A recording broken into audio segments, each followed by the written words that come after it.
Assalamualaikum warahmatullahi wabarakatuh.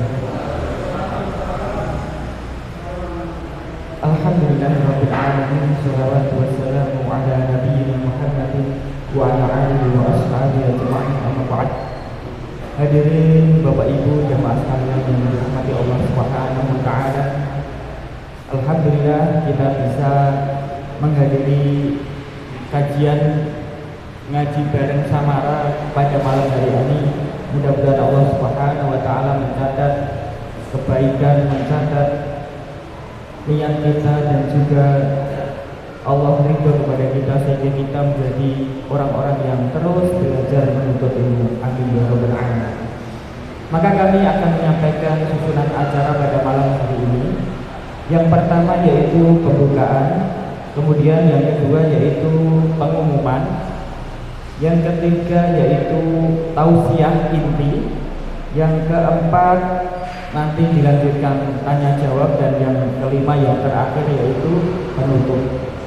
Maka memasuki acara yang pertama, marilah kita buka ngaji bareng Samara pada malam hari ini dengan bacaan basmalah. Bismillahirrahmanirrahim. Kemudian acara yang kedua yaitu pengumuman bahwasanya saldo ngaji bareng Samara sampai hari ini yaitu sebesar 3.665.000 rupiah. Mudah-mudahan para donatur dan juga para muhsinin dan yang mensupport acara ini dibalas oleh Allah Subhanahu wa taala menjadi berat amal nanti di akhirat. Amin ya rabbal alamin.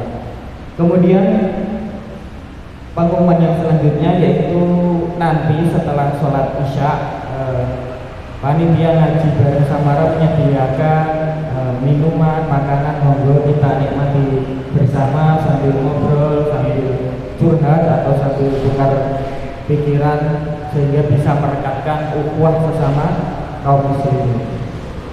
Kemudian pengumuman yang selanjutnya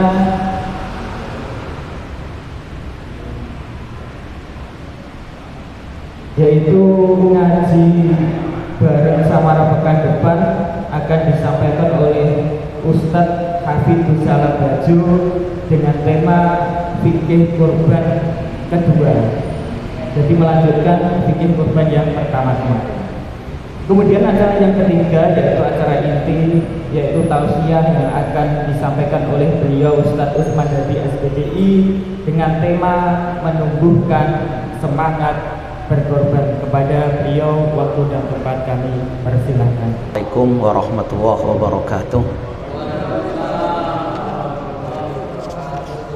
Innal hamdalillah nahmaduhu wa nasta'inu wa nastaghfiruh wa na'udzu billahi min shururi anfusina wa sayyiati a'malina.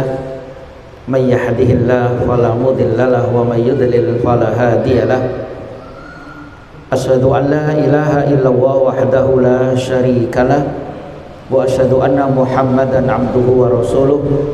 Qala Allah ta'ala ya ayyuhalladzina amanu taqullaha haqqa tuqatih wa la tamutunna illa wa antum muslimun.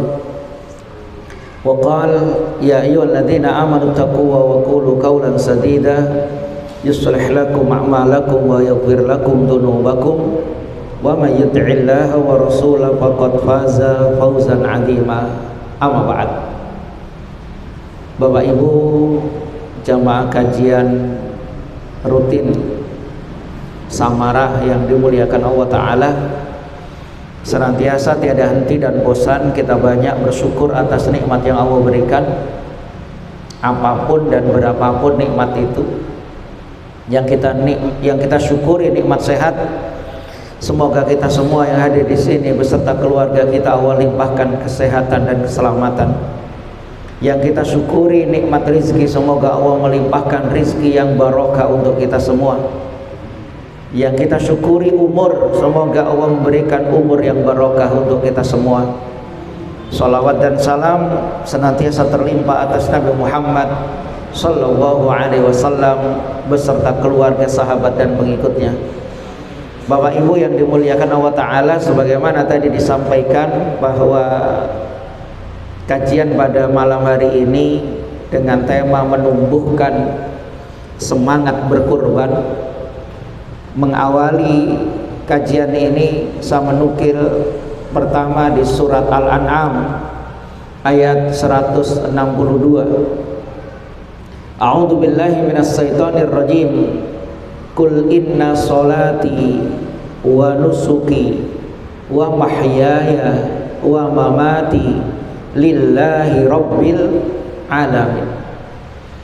Katakanlah sesungguhnya salatku, kurbanku, hidupku, matiku hanya untuk Allah Subhanahu wa taala.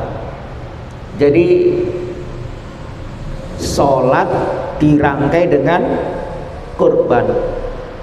Yang kedua di surat Al-Kautsar, insya Allah kita sudah hafal. Dan yang pertama tadi yang doa iftitah yang pakai kabiro itu kan ada di situ. Yang kedua ini inna a'tainakal kautsar, sesungguhnya kami memberimu nikmat yang banyak, maka fasholli li rabbika, maka sholatlah untuk Tuhanmu, wanhar, dan berkurbanlah. Sama hadirin, di surat Al-An'am ayat 162 tadi Allah sandingkan inna sholati wa nusuki, sesungguhnya sholatku, kurbanku. Surat Al-Kautsar, kami memberi engkau nikmat yang banyak, maka sholatlah dan berkurbanlah. Ini dua tidak bisa dipisahkan ini. Sholat adalah ibadah fisik kita, dan wanhar, kurban, adalah ibadah mal. Maka tidak akan sempurna orang ini kalau dua-duanya tidak dikerjakan. Sholat sebagai bentuk syukur kepada Allah dikasih nikmat sehat, kurban sebagai bentuk syukur dikasih nikmat berupa rezeki. Maka dari itu hadirin yang dimuliakan Allah Subhanahu wa taala, mengetahui kayak demikian bisa kita ambil kenapa sih kita ini hikmah, kenapa kita harus berkurban. Hadirin yang dimuliakan Allah taala, dilihat dari dua ayat tadi, lebih-lebih di surat Al-Kautsar, kenapa sih kita harus berkurban? Agar tumbuh semangat senjengani berkurban. Ini adalah sebagai tanda syukur kita. Kita ini sebagai bentuk syukur atas nikmat yang Allah berikan. Orang yang bahagia, kata Ibnu Qayyim, idza u'tiya syakara, kalau dikasih nikmat dia bersyukur. Lah bagaimana cara bersyukurnya? Maka syukur kalau dikasih fisik, sholat, perintahnya kerjakan. Syukur dikasih nikmat rizki, maka rizkinya itu digunakan untuk berkorban. Masya Allah, hadirin yang dimuliakan Allah Ta'ala, ini tanda syukur ini kalau kita menghitung nikmat yang Allah berikan. Dalam surat An-Nahl ayat 18 Allah berfirman, wa in ta'uddu nikmatallahi la tuhsuha. Jika engkau menghitung-hitung nikmat yang Allah berikan, la tuhsuha, maka engkau tidak akan mampu untuk mengumpulkan nikmat itu. Karena saking banyaknya nikmat sehat, nikmat materi, nikmat keluarga, nikmat ilmu, nikmat ketenangan, nikmat kesehatan. Innallaha laghafurur rahim. Maka terusannya ayat itu kita diperintahkan untuk menghitung nikmat, dan tentu kita tidak akan mampu mengumpulkan nikmat itu. Maka kemudian innallaha laghafurur rahim, sesungguhnya Allah itu sungguh ghafur, Maha Pengampun, Rahim, lagi Maha Pengasih. Artinya apa? Banyak orang yang tidak syukur, banyak orang yang kufur. Maka kemudian innallaha, kita diingatkan agar apa? Agar kita ini senantiasa ingat. Kemudian kalau seumpama kita tahu bahwa kita berdosa, laghafur, Allah itu Maha Pengampun. Rahim, lagi maha pengasih, penyayang. Masya Allah. Ini bentuk syukur. Dikasih nikmat, syukurnya apa? Yaitu tadi. Makanya pernah saya sampaikan, syukur itu rukunnya kan 3. Dengan ucapan, mengucapkan alhamdulillah. Kemudian yang kedua, syukur itu adalah dengan hati. Hatinya membenarkan bahwa nikmat itu datangnya dari Allah. Yang ketiga bentuk syukur ini, banyak ini orang yang nggak berhasil, nggak lolos, adalah dengan bil arkan, dengan perbuatan. Perbuatannya apa? Dikasih nikmat, wujudnya apa? Masya Allah, sujud. Wujudnya apa? Takbir. Wujudnya apa? Menghambakan diri kepada Allah. Dikasih rizki, wujudnya apa? Ada infak, ada sedekah. Lah sekarang alhamdulillah menyongsong datangnya Idul Adha. Sekarang kita bulan Zulqa'dah, sebentar lagi Zulhijjah. Maka ada ibadah namanya kurban. Kemudian kenapa sih kita ini kok kemudian harus berkurban? Ini sebagai tanda, satu, orang bersyukur, kedua, tandanya ini orang bertakwa. Lah saya panjenengan kepingin agar menjadi orang yang bertakwa. Di surat Al-Hajj ayat 37 Allah berfirman, layyana lawaha luhumuha wala dima'uha. Allah nggak nerima dari daging darah hewan tadi. Yang nyampe kepada Allah itu bukan dagingnya, yang nyampe ke Allah itu bukan darahnya. Walakiyanalu, akan tetapi Allah itu menerima apanya? At-taqwa minkum, ketakwaan. Nah, takwa ini juga gitu. Takwa itu bukan hanya sebatas omongan. Takwa itu bukan pakaian. Banyak ada orang baju napa? Takwa. Apa jaminan orang baju takwa itu takwa, Pak? Baju koko, baju takwa. Takwa itu bukan apa ini? Ucapan aku takwa, enggak. Takwa itu bukan juga di napa iku tahu ya, bukan makanan, tapi takwa Rasul menyebutkan at-taqwa hauna, takwa itu di sini. Lah saya jenengan tentu Ramadan kemarin la'allakum tattaqun adalah agar supaya menjadi bertakwa, dan di Zulhijjah ini Allah perintahkan kita berkurban, itu sebagai tanda orang yang bertakwa. Makanya kita bersyukur di sini, bersyukur atas nikmat Allah, kemudian kita berkurban, itu wujud bahwa kita ini menjadi orang yang bertakwa. Tentu dengan syarat tadi, karena yang nyampe kepada Allah itu bukan darah, bukan dagingnya, tapi ketakwaan. Tentunya kita kurban itu juga harus disertai dengan keikhlasan, mendidik kita ikhlas. Hadirin yang dimuliakan Allah Ta'ala,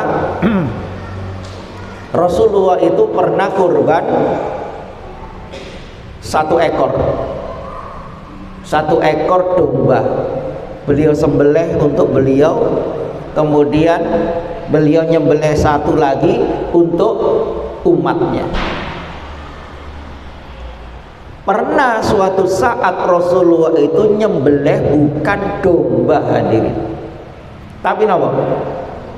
Unta. Berapa jumlahnya? 100. Berarti Rasulullah itu pernah kurban 1 ekor domba. Oh, waktu itu mungkin, mohon maaf, menunjukkan seumpama jenengan lagi punya duit banyak sama nggak punya duit gitu loh. Rasulullah kurban untuk beliau sendiri 1 domba. Beliau pernah punya rezeki, Masya Allah. Rasulullah itu mulai masuk Madinah sampai Rasulullah sukses di Madinah, sampai beliau wafat, maka rumah beliau itu tetap nggak berubah. Tapi Rasulullah kurban sampai 100 unta. Unta sama sapi mahalan mana Pak? Mahal unta, sapi saat ini pinten? 25, ada yang 35 yang besar itu. Kalau unta itu sekitar 50 Pak, 50 juta. Kalau kali 100 berarti berapa nih Pak? Nah, itu Rasulullah kurban beliau sendiri. Bahkan beliau yang menyembelih kurbannya sebanyak 63. Beliau sembelih sendiri. Sisanya kemudian diserahkan ke Ali untuk menyembelihnya. Masya Allah. Dan Rasulullah ini Masya Allah mementingkan ini karena bentuk ketakwaan. Rasulullah sukses gak berubah rumahnya.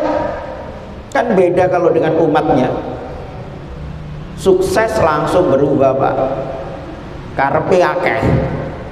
Ganti apa? Ganti montore, ganti mobile, ganti renovasi rumah, terus napa malih? Istrinya ganti, tambah. Rasulullah enggak, Masya Allah, korban 100. Maka tentu dalam hal ini kita ambil pelajaran di sini, karena yang nyampe itu adalah ketakwaan, bukan sapinya, bukan kambingnya. Maka jangan sampai kurban itu jadi jor-joran. Itu nanti masuk fikih, saya sedikit kayak demikian menyindir. Kurban itu Masya Allah, saya ambil contoh tadi, Rasulullah pernah 1, untuk beliau pernah 100. Kalau orang ini menumbuhkan saya harus korban, korban itu nggak harus nunggu kaya. Korban itu harus ada ketakwaan. Beli domba Pak, itu kan ada domba itu paling masuk jadaah itu usia berapa itu? 6 bulan saja ya. Kira-kira 6 bulan itu piro? 2 juta? Loh nggak sampai. Gak harus ditaruh di masjid, gak harus diumumkan.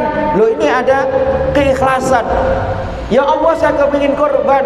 Lah iki yang itu tadi 6 bulan atau yang masuk 1 tahun, yang kalau ini aku dek tak tele masjid iki cempe kok di korban.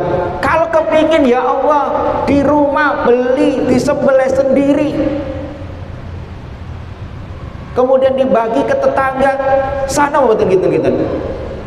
Sah, nggak harus kemudian di masjid diumumkan. Malah ada yang sombong-sombongan Pak, liane kuru-kuru. Kurbanku yang paling gede, paling lemu loh. Kalau tumbuh kayak demikian, Masya Allah, berarti seumpama itu tadi nggak ada 2 juta. Ya Allah, tanda orang bertakwa, bersegera itu. Makanya kadang ada orang kurban nunggu kaya, gak kaya, gak kurban, keliru. Kurbanlah, insya Allah menjadi kaya. Hadirin yang dimuliakan Allah Subhanahu Wa Taala, kemudian kenapa kita perlu juga berkurban agar tumbuh kesadaran kita ini? Ini mengingatkan kita yang ketiga, bahwa kekayaan saya antum yang Allah berikan kepada saya antum itu adalah titipan. Saya antum lahir nggak bawa apa-apa. Saya antum lahir nggak nyandang pangkat, nggak semua lahir nggak punya apa-apa. Kemudian dia menjadi pinter, menjadi kaya, menjadi sukses, itu semua titipan. Di surat Al-Anfal ayat 28 Allah berfirman, wa'lamu, ketahuilah, annama amwalukum, sesungguhnya harta-harta saya antum, wa auladukum, dan anak-anak kita, harta kita, anak-anak kita, fitnah, itu ujian, cobaan, titipan titipan itu, ujian. Bagaimana kita dititipi oleh Allah Subhanahu wa taala? Bisa nggak amanah ini kita jalankan? Dikasih harta karena itu titipan. Lah sekarang yang menitipkan itu minta keluarkan biar barokah, keluarkan biar bermanfaat. Wa innallaha indahu ajrun adzim. Terusannya ayat, dan sesungguhnya Allah itu di sisinya ajrun adzim, ada pahala yang besar. Karena ini titipan, ini amanah, harta itu kalau ditasyarrufkan, digunakan untuk kebaikan, maka ajrun adzim, ada pahala yang besar. Maka sholat yang di surat Al-Kautsar tadi dan juga di surat Al-An'am berkaitan sholat dan kurban. Sholat itu ibadah fisik, Pak. Kalau ibadah fisik itu enggak begitu berat. Sholat perlu modal? Enggak perlu modal, mungkin sarung ini cuma ini dipakai setiap hari sholat. Tapi kalau kurban perlu modal, Pak. Makanya sholat dengan kurban itu kalau ibadah beratan mana? Berat kurban, Pak. Karena ngeluarkan apa? Uang. Nah kalau saya ibaratkan gini loh, kita ini mau beli kurban sapi ukurannya pinten? 3 juta. 3,5 juta. Kambing semua ya 3 juta. Beli apa? HP 3 juta. Kira-kira plonge ati, mohon maaf, legone ati ku bayar kurban atau bayar HP? Loh, kadang orang ini nek masalah materi, padahal ini titipan. Ini mengingatkan kita, kenapa kita harus berkorban? Ingat, harta kita, anak kita itu adalah titipan. La yazalu qadama 'abdin hatta yus'al. Dalam hadis, tidak akan bergeser kaki seorang hamba sampai orang ini nanti akan ditanya. Ditanya tentang apa? Tentang hartanya. Kalau harta itu kan dari mana kau dapat, kemana engkau nafkahkan. Tentang ilmunya, tentang fisik atau jasadnya, tentang umurnya. Maka hadirin yang dimuliakan Allah Subhanahu wa taala, ini mengingatkan kembali kenapa kita perlu berkorban? Karena kita ini dititipi oleh Allah Subhanahu wa taala. Biar titipannya ini barokah, biar titipannya ini masya Allah bermanfaat, maka Allah memerintahkan keluarkan, ya kita keluarkan. Lalu dititipi yang minta keluarkan, oh nggak dikeluarkan, Pak. Masya Allah, ini juga melatih sifat kedermawanan. Mana qasat malu abdin min sodaqah. Tidak akan berkurang harta seseorang dari sedekah. Bukannya berkurang, malah justru bertambah. Kadang kaum muslimin itu dicekoki waktu sekolah dulu, paham, pernah ini juga saya sampaikan, paham kapitalis itu loh, Pak. Rajin pangkal pandai, hemat pangkal kaya. Rajin pangkal pandai itu bener, Pak. Nek pingin pandai, rajin belajar, rajin nuntut ilmu, rajin bertanya. Yang kedua ini hemat pangkal kaya. Nek kepingin soge kudu hemat. Nek hemat berarti kudu cetil loh. Kebalik kalau Islam, kalau kepingin kaya bukan berhemat tapi apa? Sedekah malahan. Bukan berarti saya antum nggak boleh hemat. Hemat dalam artian ini untuk sedekah, bukan kemudian terlalu hemat. Wis kadung napa Pak iki? Dicengkerem gak iso lepas. Masya Allah. Harta itu adalah titipan. Kemudian hadirin yang dimuliakan Allah Ta'ala, kenapa kita ini harus bersedekah, harus berkorban agar tumbuh kesadaran kita? Karena dengan berkorban, sudah kita berkorban itu sebagai sarana membangun kepedulian sosial. Artinya apa? Ijtimaiyah, bersosial, bermasyarakat. Korban kan ada bagian-bagian Pak, kita potong semua jenengan. Wis aku tuku biasa karena duitku titik, engkau tak tele masjid timbang dadi rame itu tadi. Akhirnya jenengan wis taruh belakang, besok habis sholat Idul Adha jenengan langsung sembelih. Yang penting sembelih secara syar'i, kayak sok nguliti Pak. Alah wis langsung di napa jenenge? Dipotong-potong ngono ae wis. Ya. Terus kemudian apa? Dibagi. Loh. Malah kan kalau masalah kulit itu jadi rame Pak di mana-mana itu. Didol di ini dan sebagainya. Sudah langsung nama ketoki naik bagi wis. Loh. Kemudian apa? Kepedulian sosial dibagi. Ada sebagian dia, sebagian untuk fakir miskin, sebagian lagi nanti dihadiahkan. Masya Allah. Di surat Al-Maidah ayat 3, wa ta'awanu 'alal birri wat taqwa wa la ta'awanu 'alal ismi wal udwan. Tolong menolonglah kalian dalam kebaikan dan takwa, dan jangan tolong menolong dalam dosa dan permusuhan. Masya Allah. Hadirin yang dimuliakan Allah Ta'ala, ini menumbuhkan kepekaan sosial, menumbuhkan solidaritas, menumbuhkan saling. Kemarin di Idul Fitri bagi zakat, sekarang Idul Adha bagi daging. Masya Allah, Islam kayak demikian. Kemudian kenapa kita ini harus berkorban? Agar jenengan ini, mungkin aku sih urung niat.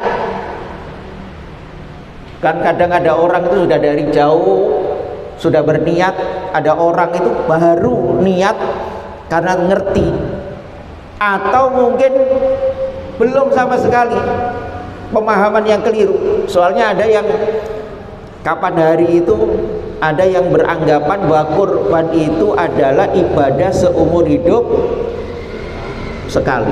Lu enten lho Pak, kok mboten kurban jenengan wong padahal mampu. Loh, ampun sampun dalam kurban itu bukan seumur hidup sekali, kurban itu setiap tahun.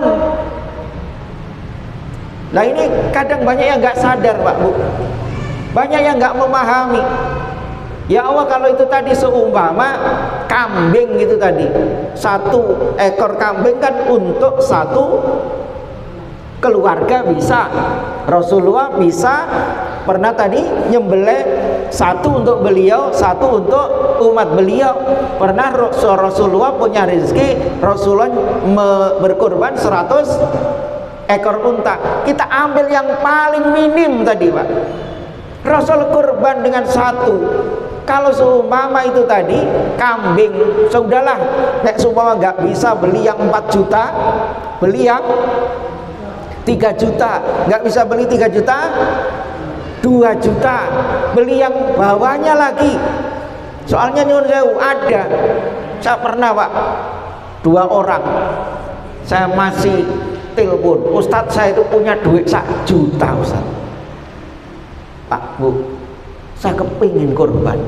Lah kata duit meneng, mboten enten.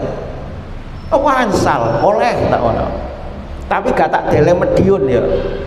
Lah telepon di Pacitan. Karena saya ada daerah binaan sana Pak. Golekno korban sing 1 juta putun kirimno. Bismillah. Kalau orang ini semua kayak demikian, 1 rumah tangga 1 ekor Pak. 1 RT itu berapa? Berapa kakak? Bentar 50 kakak. Kalau tumbuh kesadaran Pak, 1 RT 50 kakak, yang miskin dan yang banyak mana? Yang miskin dan yang kaya banyak mana? Banyak yang kaya. Banyak yang miskin. 50 itu miskin dan kaya kinten-kinten. 1 RT itu semua Pak. 50 yang miskin dan kaya 50-50 semua gitu. Oke lah 50-50 50 berarti 25 kaya 25 miskin. Berarti kalau orang ini tumbuh kesadaran semangat untuk kurban, minimal RT itu berapa kambing? 25. Masya Allah. Tapi kira-kira di RT kita gitu nggak Pak? Insya Allah nih. Ada sampai, mohon maaf, kemarin saya ngisi di mana gitu, sampai proposal sudah masuk Pak, daerah Dungus.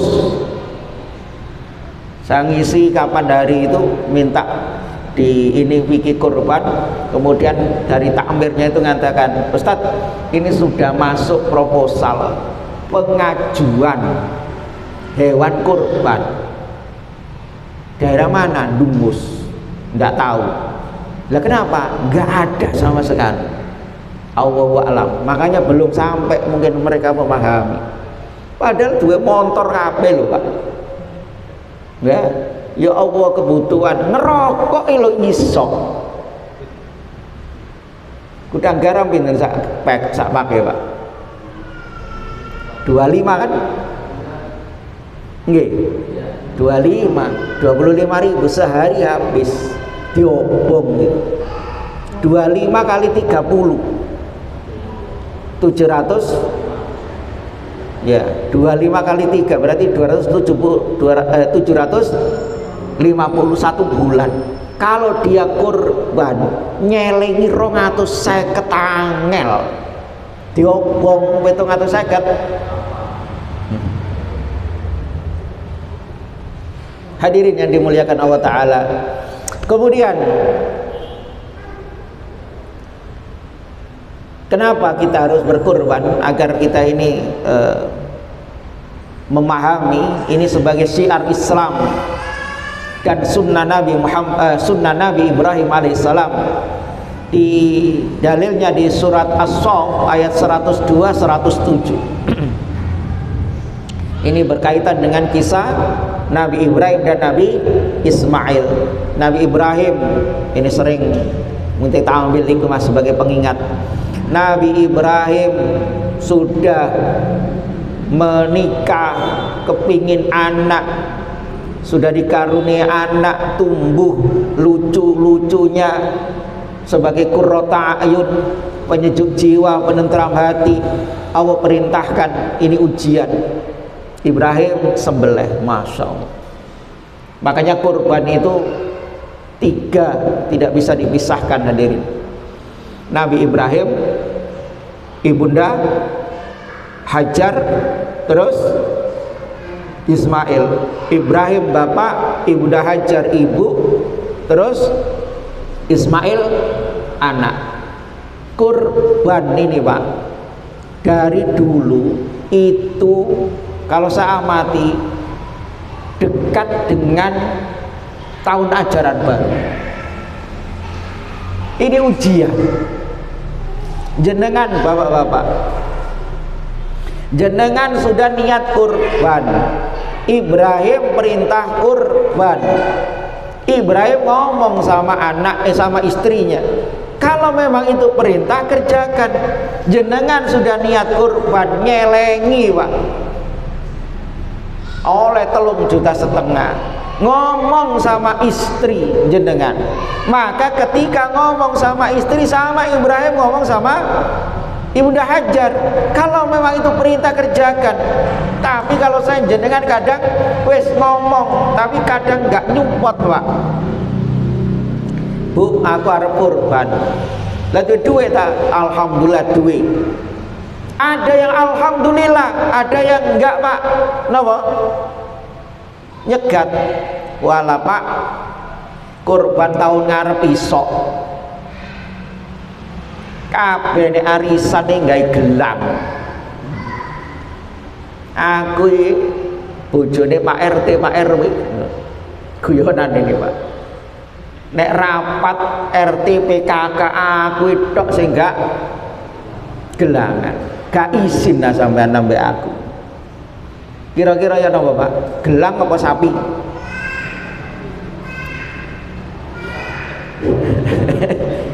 Kalau sudah menang kadang wes pokoknya sapi, alhamdulillah. Suami istri menang kurban, lah kok anake atau jenengan ini musim tahun ajaran baru, kayak masuk sekolah, tuku seragam, tuku laptop, tuku sepatu, tuku ini, kira-kira menang bundi? Kadang orang masya Allah. Coba Nabi Ibrahim, kita ambil hikmah, ini syiar Islam, masya Allah. Ada daerah memang karena lingkungannya ngaji, lingkungannya paham, sehingga kemudian tumbuh. Tapi ada yang saya contohkan tadi, di daerah itu tadi, Dungus, tidak tahu Dungus mana, nggak ada sama sekali. Atau makan banyak, padahal di situ banyak orang yang kaya. Lah mana mereka ini kurbannya? Kurban Ustaz, kurban apa? Terasa. Hadirin yang dimuliakan Allah Ta'ala. Kemudian ini juga, kenapa kita ini butuh kurban? Ini untuk membuang sifat kebinatangan. Ketika kita ini mengalirkan darah kurban, ketika kita berkurban, ya Allah ini kurbanku, terima ya Allah, kita alirkan darah itu, maka pada hakikatnya kita ini membuang sifat-sifat kebinatangan dalam diri kita.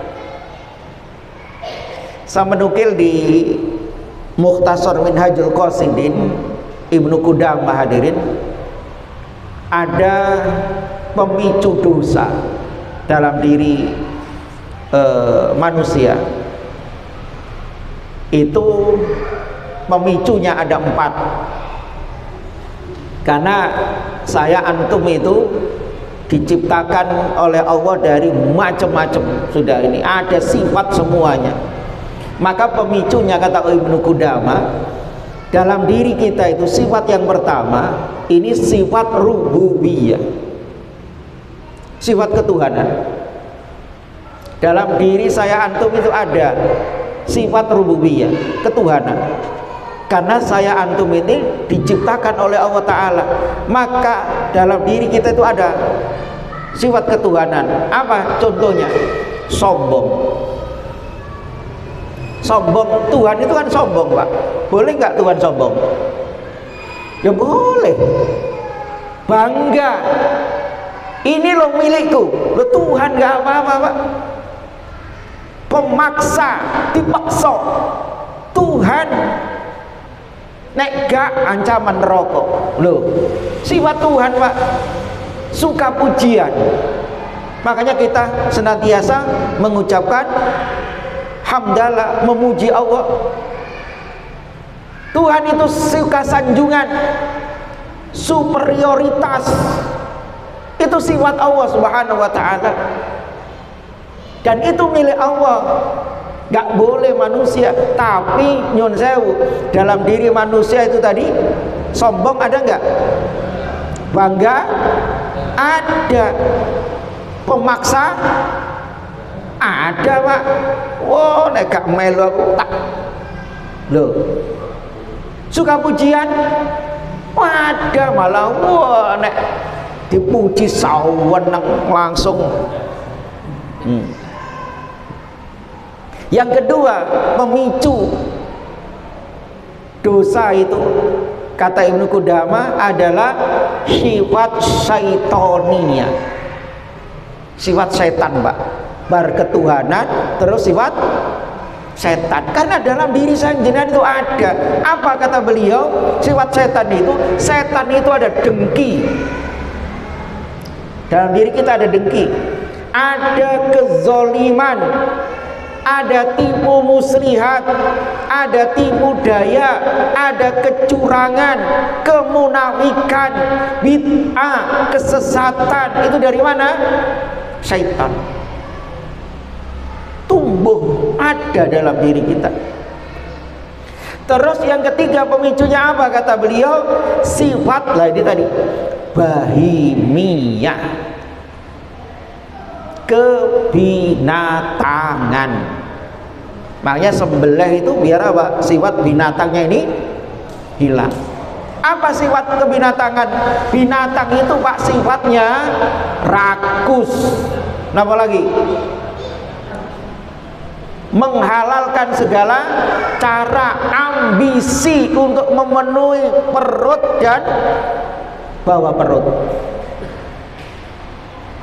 Ini binatang. Pak, binatang nggak ngerti iki TE sing duwe tanaman majikannya atau nggak tahu. Terus yang keempat sifat sabuiyah. Sabuiyah itu pemangsa buas, Pak.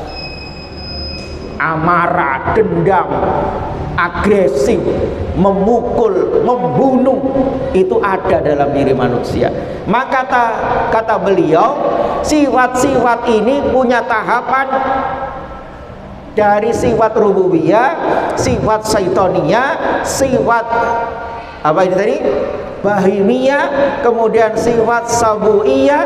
Maka yang dominan pertama itu sifat bahimiyah.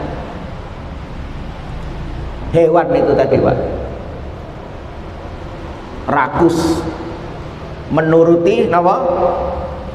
Perut dan bawah perut. Kalau sudah orang ini dikuasai sifat bahimiyah, maka sifat yang keempat muncul. Nama niku sifat sabuiyah, agresif, memukul. Bagaimana dia mendapatkan itu?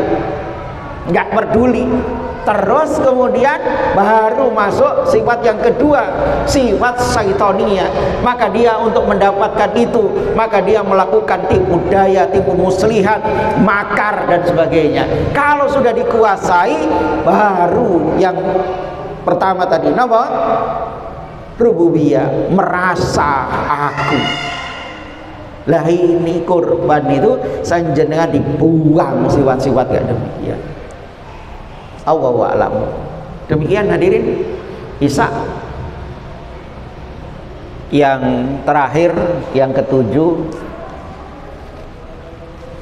adalah kurban itu adalah amalan yang dicintai oleh Allah Subhanahu wa taala. Nanti tanggal 10, 11, 12, 13, maka amalan yang terbaik itu adalah orang ini mengalirkan darah kurban. Artinya dia berkorban. Seumpama para ulama menyebutkan begini, orang ini sedekah dengan uang 3 juta, dia sedekah dengan 3 juta. Dengan dia 3 juta beli hewan kurban kemudian disembelih, maka pahalanya di sisi Allah itu yang terbaik adalah dengan beli kurban disembelih tadi. Maka semoga Allah Subhanahu wa taala memberikan kemudahan rizki untuk kita semua sehingga bisa melaksanakan ibadah kurban. Bismillah, semangat, insya Allah Allah masih rizki. Allahu a'lam. Demikian, monggo. Monggo Pak, ada yang mau bertanya, masih ada waktu 10 menit. Monggo.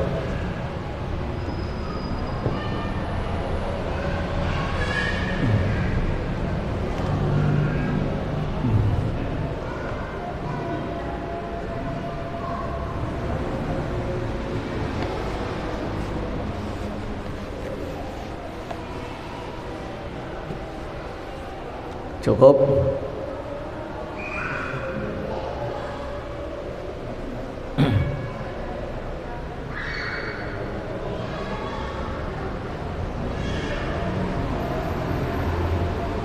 Monggo wonten apa mboten yang bertanya?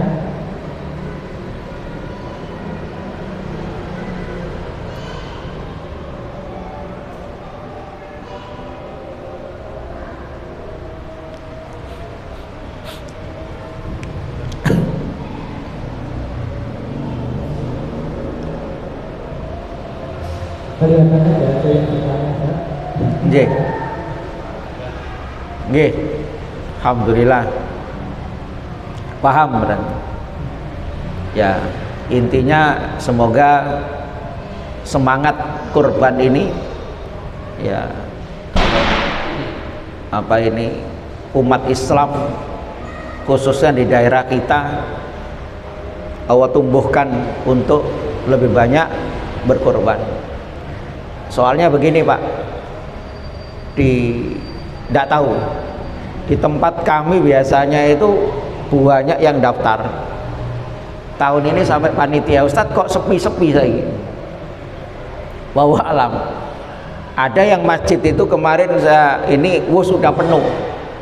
Nah di tempat saya itu sampai hari ini ada beberapa. Loh Ustadz kemarin kok apa jenis sepi-sepi, apa gak kurban lagi, Allahu a'lam gitu.